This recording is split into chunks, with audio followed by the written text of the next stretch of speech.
पहले एक टाइम था जब गवर्नमेंट स्कूल्स ना बड़े पीक पे थे। अभी भी अगर जाएंगे तो टीचर्स नहीं है वहाँ पर, सिर्फ सैलरी लेने के लिए आ जाते हैं। गवर्नमेंट के टीचर्स होते हैं वो बहुत एजेड टीचर्स हैं, तो ये रिटायर्ड नहीं होते। करिकुलर एक्टिविटीज एक तो बहुत इंपॉर्टेंट होती हैं, आप बाहर क्यों करवा रहे हैं? आपके पास कोई स्कूल में प्लेस नहीं है, आपको ये नहीं पता कि आप छोटे से बंद कमरे के अंदर स्कूल नहीं खोल सकते हैं। नाजरीन, आईने पाकिस्तान के मुताबिक तालीम हर शहरी का बुनियादी हक है और इस हक की फराहमी हुकूमत की जिम्मेदारी है। मगर अफसोस की बात है कि बतौर कौम एजुकेशन सेक्टर में आज हम जिस हकीकत का सामना कर रहे हैं निहायत तल्ख है। यूनिसेफ की एक हालिया रिपोर्ट के मुताबिक पाकिस्तान में 22 मिलियन से ज्यादा बच्चे स्कूलों से बाहर हैं और जो बच्चे स्कूल के अंदर हैं उनकी बड़ी तादाद भी बुनियादी ज़रूरियात से महरूम है। तो सवाल ये कि जब सरकारी तालीमी निज़ाम वक्त के तकाज़ों से हमाहंग ना हो तो वालिदैन के पास प्राइवेट स्कूलों की इस्तेहसाली दुनिया में दाखिल होने के अलावा क्या चाह रहा है, क्या ऑप्शन रह जाती है? हालिया रिपोर्ट्स के मुताबिक पाकिस्तान में निजी स्कूल सालाना 150 अरब रुपए से जायद का बिजनेस कर रहे हैं। इन स्कूल्स का बिजनेस मॉडल मनमानी फीसें, महंगी किताबें, कॉपियां, यूनिफॉर्म्स, हत्ता कि रिजल्ट डे भी होटल्स में मनाया जाता है। इसी तरह वालिदैन की जानिब से ऐसी शिकायत अक्सर सामने आती रहती है कि प्राइवेट स्कूल्स बच्चों के लिए मखसूस किताबें, नोटबुक्स और प्रैक्टिकल बुक्स अलग अलग बेचते हैं और वालिदैन को बाकायदा मजबूर किया जाता है कि वो सिर्फ स्कूल की मखसूस दुकानों से ही ये महंगी अशिया खरीदें। मुल्क में मौजूद निजी तालीमी इदारे मुनाफा कमाने की दौड़ में इस हद तक आगे बढ़ चुके हैं कि क्या ऐसा लगता है कि तालीम वाकई सिर्फ अमीरों का हक बनती जा रही है? इसी मौजू पर रोशनी डालने के लिए आज हमारे साथ जो गेस्ट मारूफ एजुकेशनिस्ट हैं समन राव, ये एक अरसे से पाकिस्तान के तालीमी निज़ाम पर तहकीक और बेहतरी की कोशिशों में हैं। वेलकम टू सुनो पाकिस्तान। समन, क्या समझती है सरकारी तालीमी इदारों में जो बुनियादी वजूहात है, जो मनफी वजूहात है जिसकी वजह से सरकारी तालीमी इदारों में कोई नहीं जाता? हर वालिदैन की ख्वाहिश होती है कि बच्चों को प्राइवेट सेक्टर में भेजा जाए क्योंकि वहाँ की इन्वायरमेंट भी अच्छा है, एजुकेशन भी अच्छा है, क्वालिटी भी है, नॉर्म्स भी मिलेंगे और साथ ही साथ इंग्लिश भी बच्चे सीखेंगे। बिल्कुल ऐसा। क्या मनफी वजूहात हैं? तो बेसिकली सबसे जो बड़ा एक डिजास्टर है ना कि चेक एंड बैलेंस कोई भी नहीं है। कोई आ रहा है, कोई नहीं आ रहा, कोई टीचर आ रहा है या नहीं आ रहा। हालांकि बजट जो है वो अच्छा खासा ले जाते हैं अकॉर्डिंग टू पंजाब, जो पंजाब को बजट मिलता है। वैसे तो एजुकेशनल को तकरीबन जो है 1.6 जीडीपी मिलता है और इंटरनेशनली देखा जाए तो 4 to 5% जीडीपी देना चाहिए एजुकेशन सेक्टर को, लेकिन हमारे एजुकेशन सेक्टर को वो बजट नहीं मिलता। फिर दूसरी चीज अगर आप देखेंगे, अभी भी अगर जाएंगे तो टीचर्स नहीं है वहाँ पर, वो सिर्फ सैलरी लेने के लिए तो आ जाते हैं, अदरवाइज कॉन्टिन्यूसली वो नहीं आ सकते। मेरा एक गवर्नमेंट से सवाल है कि जैसे वो टैक्स का बड़ा ध्यान रखते हैं कि किस शहरी ने टैक्स दिया तो किसने नहीं दिया, जिसने नहीं दिया तो उसका गैस का मीटर उतार लेते हैं। इधर आप ध्यान नहीं दे सकते। वैसे ही आपको हर चीज पता है कि कौन क्या कर रहा है टैक्स के मामले में। बाकी जो मर्जी बंदा करता रहे उसके ऊपर गवर्नमेंट का कोई ना ध्यान है ना वो देख रहे हैं। और मैं कहती हूँ कि ऐसे असातिज़ा जिनको खुद से नहीं पता कि हमने जाना है या हमने बच्चों को देखना है, वो सिर्फ और सिर्फ लिटरली, आप बड़ी वीडियोस वायरल हो रही होती हैं, वो देख रहे होते हैं, अपने आप को दबा रहे हैं। एक बाजी थी वो तो भिंडी कटवा रही थी बच्चों से। नहीं, वो खाना खाते हैं, प्रॉपर ब्रेकफास्ट चल रहा है, लंच चल रहा है, बातें गॉसिप चल रही हैं। चल रही। सुमन, मैं आपसे 2 सवाल जो है वो करना चाहूंगा। एक तो मुझे ये बताएं कि ये जो हमारे सरकारी स्कूल होते थे किसी वक्त में बहुत अच्छे होते थे, हम देखते थे कि टॉप पोजीशन होल्डर जो होते थे सरकारी स्कूल के बच्चे होते थे। ये किसी साजिश के तहत इन्हें प्राइवेट माफिया ने मिलके इन्हें जो है वो बिल्कुल खराब किया है अपना बिजनेस फ्लरिश करने के लिए, और कौन ऐसे लोग हैं? दूसरा मुझे ये बताएं कि ये जो स्कूल्स में किताबें, नोटबुक्स, प्रैक्टिकल बुक्स बेची जाती हैं, आजकल का जो दौर चल रहा है लोगों के लिए सर्वाइव करना बड़ा मुश्किल है, लोग बड़ी मुश्किल से फीसें दे पा रहे हैं। फिर ये लल्ले तल्ले हैं आपके जनाब होटल्स में, हम जनाब रिजल्ट अनाउंस करेंगे, ये चोंचने क्या है जी, और इन पे कोई रोक टोक क्यों नहीं है? लेकिन सबसे पहले तो हम यही कहेंगे कि गवर्नमेंट को एक्शन लेना चाहिए इस चीज के ऊपर। दूसरी चीज आपने बिल्कुल ठीक कहा कि ऐसा लगता है कि पहले एक टाइम था जब गवर्नमेंट स्कूल्स ना बड़े पीक पे थे। आपको याद होगा जब मैट्रिक का रिजल्ट अनाउंस होता था तो उसमें रिक्शे वाले का बेटा, ड्राइवर का बेटा, उसकी इतनी पोजीशन, वो सब होते थे। अब ऐसा कुछ नजर नहीं आता। या तो उनको प्राइवेट स्कूल जो बिल्कुल गिने चुने बच्चे होते हैं उनको तो ले जाते हैं फ्री स्कॉलरशिप्स का प्रोग्राम्स देके, तो वो तो गए गवर्नमेंट स्कूल से। जो बाकी रह गए हैं उसमें ऐसा लगता है कि जैसे बच्चे जो हैं अगर वो जा भी रहे हैं तो कोई सिस्टम वहाँ पे बन नहीं रहा, ना कोई आ रहा है। तीसरी चीज ये कि आपने कहा कि जो प्राइवेट स्कूल्स हैं उनका एक आप ये देखें, वो कहते हैं स्कूल की बुक अलग होनी चाहिए, नोटबुक अलग लेकर आनी है, रजिस्टर अलग लेकर आना है, वर्कबुक अलग लेकर आनी है, आर्ट फाइल अलग से लेकर आनी है, आर्ट पैड अलग से लेकर आना है, फिर और तो और वो कहते हैं आप स्टेशनरी भी हमारी वाली लेकर आओ। मतलब आपको एक पूरी स्टेशनरी की लिस्ट देते हैं कि आपने ये लेकर आनी ये वाली चाहिए। लेकिन देखिए उसके ऊपर कोई बंदा क्वेश्चनिंग नहीं कर सकता। फिर आपको वो पिछली एक बात याद आ गई कि होगी कि होम स्कूलिंग हम क्यों करवाएं।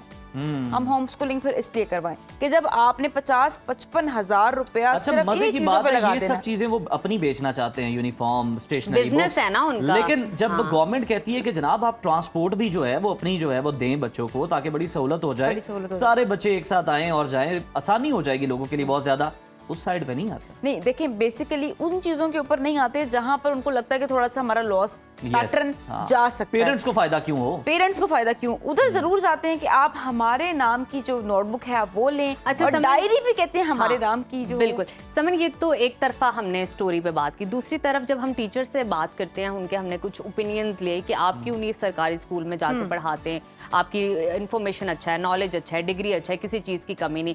उनका एक मौक़िफ़ है कि वहाँ पे तनख्वाहें कम हैं, वहाँ पे आपको जो प्रोटोकॉल्स दिए जाते हैं वो है ही नहीं, एनवायरनमेंट अच्छा नहीं है, नीटनेस नहीं है, फिर मयार उस तरह का नहीं है, तो इसलिए हम इंटरेस्टेड नहीं है, क्योंकि हर कोई ऑब्वियसली ब्रेड एंड बटर के लिए घर से निकलता है। तो इस बारे में आप इत्तेफाक करती हैं, पहले तो ये बताइएगा, करती हैं तो क्या कहती हैं? बिल्कुल बिल्कुल ऐसी ही बात है। देखिए जो अपना गवर्नमेंट में एक क्राइटेरिया क्या है कि जो अप लेवल पे बैठा हुआ है ना, उसकी तनख्वाह उतनी ही ज्यादा है और उसका काम उतना ही कम है। लेट्स सपोज प्रिंसिपल है, उसने स्कूल में उसमें ऑफिस में जाके ही बैठना है, उसकी सबसे ज्यादा तनख्वाह होगी।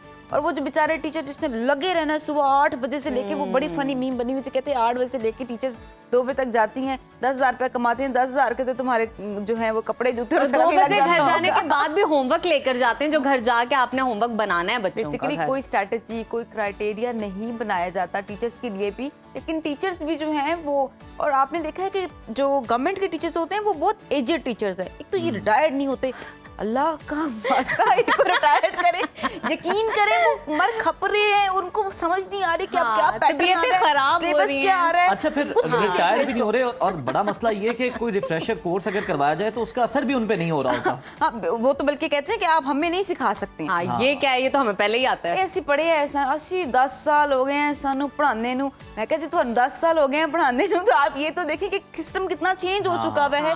आप उस टाइम के बच्चों को अब इस टाइम पे उस तरह से टैकल ही नहीं कर सकते, आप मार दाड़ नहीं सकते बच्चों को। अच्छा सुमन, पहले तो हमने बात की ना, ये स्टेशनरी, बुक्स, डायरीज ये आपने खरीदनी है स्कूल वालों से जनाब लाजमी। ये जो बच्चों की तालीम पर तवज्जो देनी होती है प्राइवेट स्कूल वालों ने, तालीम और तरबियत पर, इसकी बजाय ये कलर डे, प्लांटेशन डे और दीगर जो तकरीबात हो रही होती हैं, दिन मनाए जा रहे होते हैं, स्विमिंग डे है, ये क्या फंड्स बटोरने का तरीका है? ये रुझान तालीम के बुनियादी मकसद से आप समझते नहीं कि ये उसकी नफी करता है, इनहराफ है?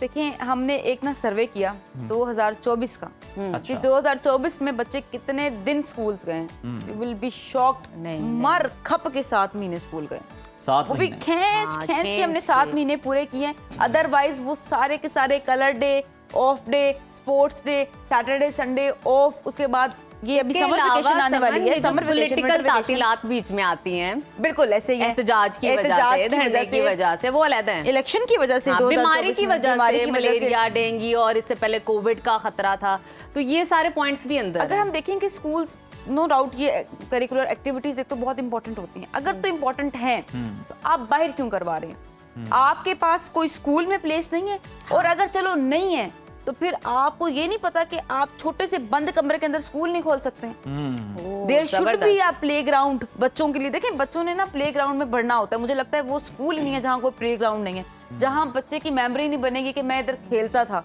उसकी डेवलपमेंट नहीं हो सकेगी। दूसरा, अगर आपने बाहर भी करवाना है तो फिर आप देना पैसे।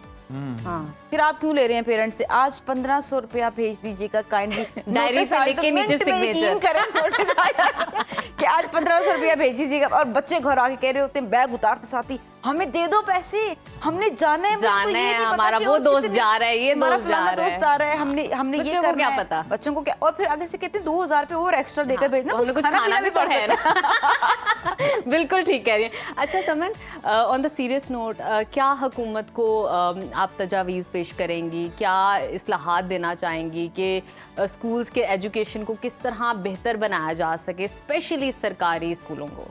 अच्छा देखिए, अगर गवर्नमेंट के पास टाइम नहीं है ना कि आपने किस तरह से इनको, आप सिर्फ और सिर्फ एक कोई ग्रुप ऑफ कंपनीज जो हैं वो बना लें, जैसे टीचर्स का, जो इसको हैंडल आउट कर सके। पाकिस्तान में यकीन करें इतने लोग हैं जो फ्री ऑफ कॉस्ट काम करना चाहते हैं एजुकेशन सेक्टर के ऊपर। अगर देखिए एनजीओज में लोग फ्री काम कर रहे हैं, तो ये तो सबसे बहुत इंपॉर्टेंट काम है। एक दफा गवर्नमेंट ऑफ पाकिस्तान ऐलान तो करे कि हम जी चेंजेस करना चाहते हैं, तो अगर कोई आना चाहता है, कोई हमें अपना सिस्टम करना चाहता है, वो करना चाहता है। किया जो पुलिस कांस्टेबल हैं, लेकिन वो जनाब मुफ्त में पढ़ा भी रहे हैं, जाके फ्री ऑफ कॉस्ट पढ़ा रहे हैं। बिल्कुल, लेकिन वो ऐलान नहीं होता ना। और दूसरी चीज, एक बड़ा मजे का सिस्टम, अगर ये भी नहीं हो सकता तो हर प्राइवेट स्कूल किसी ना किसी गवर्नमेंट के साथ एफिलिएट हो जाए। जैसे वो अपनी ब्रांच सेमी गवर्नमेंट कर दिया जाए, उसको सेमी गवर्नमेंट कर दिया जाए। फिर वो उस सिस्टम को अच्छा करने की कोशिश करेंगे जब उन्हें पता होगा कि हमारे घर का ही सिस्टम बन रहा है, ये हमारे साथ है, तो उनको पॉलिसी मेकर्स है ना, अगर इनके बच्चे भी वो सरकारी स्कूलों में करवा दिए जाए ना, तो कुछ निजाम बेहतर हो जाएगा सरकारी स्कूलों। देखिए, जो सबसे बड़े जो लोग हैं जिनको जाना चाहिए गवर्नमेंट में, वो तो फिर लंदन चले जाते हैं या वो बाहर चले जाते हैं। लेकिन पाकिस्तान के स्कूल्स में देखें कोई भी नहीं पढ़ रहा। लास्टली ये बता दें, यकसा निसाब तालीम, ये बहुत बड़ा मसला है। डिफरेंट निसाब पढ़ाए जा रहे होते हैं हर जगह पे। ये मसला हल करने के लिए हुकूमत को क्या करना चाहिए? एक कुछ मसले ऐसे होते हैं जो ना कभी हल नहीं हो सकते। This is one of the biggest issue that can not be resolve. अगर ये रिजॉल्व हो जाएगा तो जितने भी प्राइवेट सेक्टर्स हैं उनका सिस्टम रिजॉल्व करने की कोशिश की गई है ना पंजाब हुकूमत की जानिब से। पहला सफा तब्दील कर लिया गया, पहला कवर हाँ चेंज हो गया है। जो टेबल ऑफ कंटेंट थे उसमें जो ऊपर वाला चैप्टर था वो नीचे आ गया है, और उनके कवर भी चेंज हो गया। देखिए आहिस्ता आहिस्ता होता है, समन इतनी जल्दबाजी जरूरी नहीं है। बहुत शुक्रिया, पहले पिक्चर पे मशीन लगी हुई थी, अब वो बर्ड्स लग गए। थैंक यू सो मच, बड़ा अच्छा लगा आपसे बात करके। हमेशा आप एजुकेशन के हवाले से बात करती हैं और इन्फॉर्मेशन देती हैं। Thank you so much.